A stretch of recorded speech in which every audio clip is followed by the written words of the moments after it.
अस्सलामुअलैकुम नाज़रीन, JN news HD के साथ मैं हूं नाइला भट्टी। नजर डालते हैं आज की अहम खबरों पर।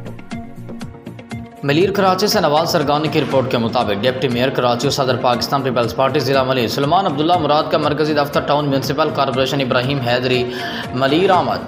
Chairman town municipal corporation Ibrahim Hyderi Nazir Ahmed Bhutto ने सिंध की सकाफत अजर पहनाकर डिप्टी मेयर कराची सलमान अब्दुल्ला मुराद का खैर मकदम किया। Vice chairman Ibrahim Hyderi town Rafiq Daud Jat municipal commissioner Babar Ali Mangrani भी मौजूद।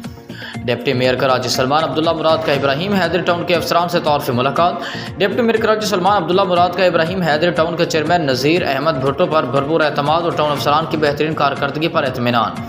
इस मौके पर इब्राहिम हैदरी टाउन के head of department SE Murtaza Malik, Mushtaq Bhutto, Mujibur Rahman, Sumar Ahmed Shaikh, Aneela Riaz, Zulfiqar, Haddad, Fida Hussain Shaikh, Ayaz Bhagat, Anil Kumar, Faheem Ahmad व दीगर मौजूद थे।